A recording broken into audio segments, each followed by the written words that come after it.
Nah, yang repot kalau lu kagak ahli apa-apa. Nah kalau kayak gitu gimana tuh kalau kagak ahli apa-apa itu? Usaha dengan kartu kredit. Join Credit Card Revolution.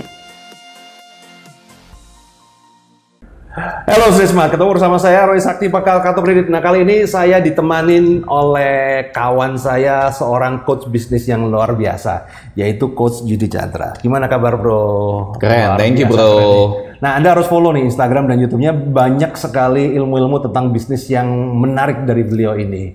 Nah cuman begini teman-teman, banyak orang yang DM ke saya apa segala tanya, Pak, bisnis apa sih yang bagus buat saya itu kan? Bagaimana sih caranya bisa sukses di bisnis itu? Nah, terus terang aja, kita ini ahli utang ya. Terus terang aja, gue ngaku ya kan? Kalau lu mau bikin bisnis apa-apa ya harus sama coach bisnis yang tahu. Kita ini ahli utang nih ya. Kalau ditanyain begitu agak rooming dikit, bukan masalah. Ya gue tahu, cuman kadang-kadang kan kalau gue kan begini, masalahnya bisnis gue ya belum tentu gue ajarin ke orang lain juga bisa gitu loh. Benar. Kalau menurut Coach Yudi Chandra ini, kalau ditanyain seperti itu jawabannya gimana, Coach? Kalau gue sih sebenarnya simple ya bro. Ya. Bisnis yang bagus adalah bisnis yang lo ngerti. Ya. Jadi contoh gini, kalau memang dunia gue di bidang coaching, dunia gue di bidang properti, ya bisnis yang terbaik buat gue ya bidang properti dan bidang coaching. Oke. Tapi kalau buat lu bakar hutang, jangan-jangan lu bikin pinjol itu bisnis terbagus buat lu. Benar juga ya. Boleh ya. Wah. Okay. Nah, permasalahannya kan di luar sana kan banyak orang yang pengen bisnis karena ngelihat orang lain melakukan bisnis kayaknya cuan gede nih. Ya, terus pengen ikut-ikutan, setuju. ya kan? Ya. Gue bisa masak sedikit, nggak jago-jago banget. Gue ngeliat restoran Padang di sebelah laku banget, terus gue bikin restoran Padang di sebelahnya. Oke. Tapi lu nggak bisa begitu. Kenapa? Karena kan restoran Padang walaupun sebelah-sebelahan, ada satu yang bisa rame, satu lagi bisa sepi. Banyak variasi di sono. Ada variasi bumbu, ada variasi servis, ada variasi kontrol, ada variasi marketing, dan banyak lagi. Nah, pertanyaannya, lu mesti ngecek dulu diri lu sendiri itu sebetulnya keahlian lu apa sih? Oke. Nah, yang repot kalau lu kagak ahli apa-apa.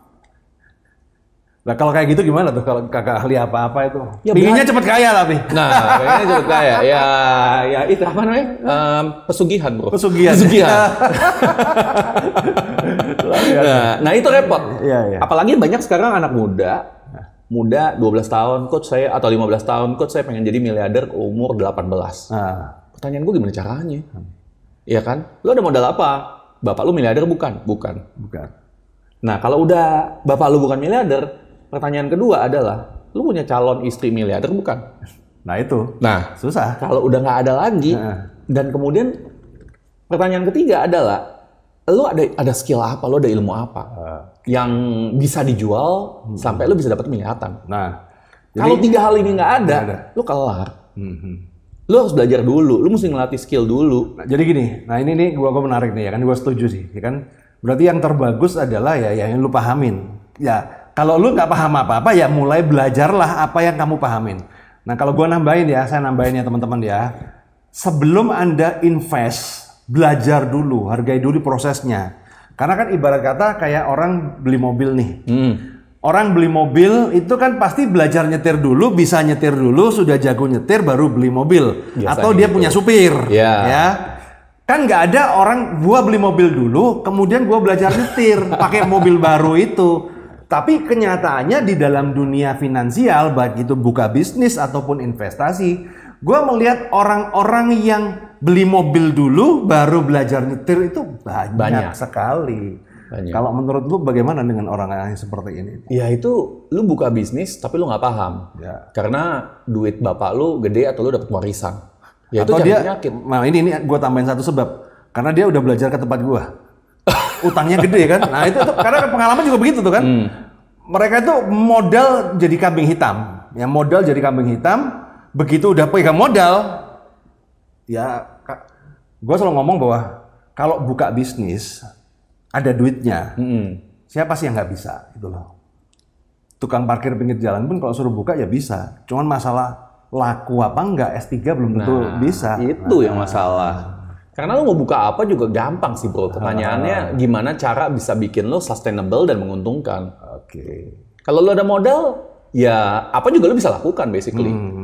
Nah, kebanyakan orang itu terlalu mikirin gimana cara bikin bisnisnya, tetapi mereka nggak memahami secara internal sebetulnya psikologi mereka tentang uang itu udah siap belum. Nah, makanya gue sampai bikin buku, bro. Ya. Gimana cara seni mengubah nasib. Nah, ini boleh menarik nih teman-teman. Nah, di mana bisa diceritakan brief nggak itu? Secara brief itu gimana? Oke, jadi gue sharing ya. Ya.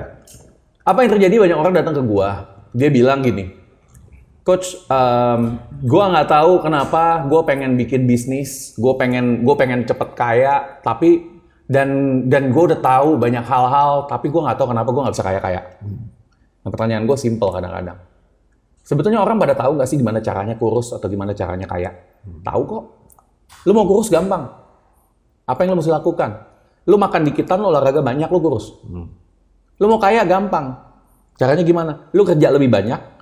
Lu belajar lebih banyak, terus duitnya lu nggak buang duit banyak, lu investasiin. Udah lu kaya kok.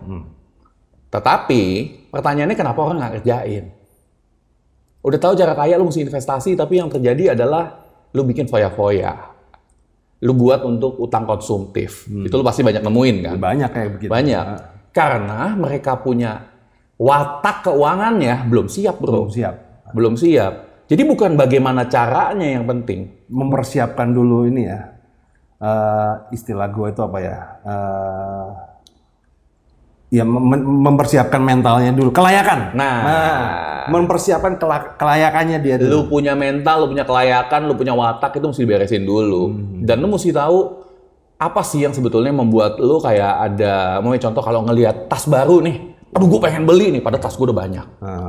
Atau memang lu ngeliat sepatu baru, di mana sebetulnya sepatu yang lu belum pakai aja masih banyak, tapi lu mau beli lagi. Nah itu kan sebetulnya emosi, yang lu mesti bisa kontrol. Bisa ngelola emosi sih. Ngelola emosi lu. Setuju. Di dalam Credit Card Revolution di kelas gue juga ngajarin orang adalah ngelola emosinya itu. Bagaimana Anda dewasa secara finansial, dan itu perlu proses ya. Perlu proses, perlu mentor. Yes. Karena yang terpenting adalah mentor untuk membimbing ke arah situ. Nah problemnya lu nggak bisa ngandalin teman-teman lu, ya. Karena kalau teman-teman lu tahu lu punya duit banyak, diajaknya ke Holy Wing, bro. Nah itu problem. Apalagi traktir gitu kan. Apalagi kalau orang lagi nge-fly itu kadang-kadang susah tuh buat keputusan yang logis ya. Oh iya gitu ya. Oke, ini menarik ya teman-teman ya. Jadi kita dapat satu insight yang menarik. Jadi kan kalau Anda tanya ke saya, ya kan bagaimana caranya kaya, nah ini salah satu cara dan saya setuju sih. Cuman menerjemahkannya ngomong itu loh susah kadang-kadang gitu. Oke, thank you Coach Yudi Chandra. Ini lumayan menarik ya teman-teman. Dan buat teman-teman mau belajar banyak, silakan follow di Instagramnya dan di YouTube Coach Yudi. Banyak pelajaran-pelajaran dan Anda bisa dapatkan buku Seni Mengubah Nasib ini di Gramedia. Di Gramedia ada, yap. Dan di gramedia.com juga. Oke. Dibaca loh ya, jangan dibeli doang kemudian taruh lemari loh. Oke, thank you teman-teman. See you guys. Thank you, bye.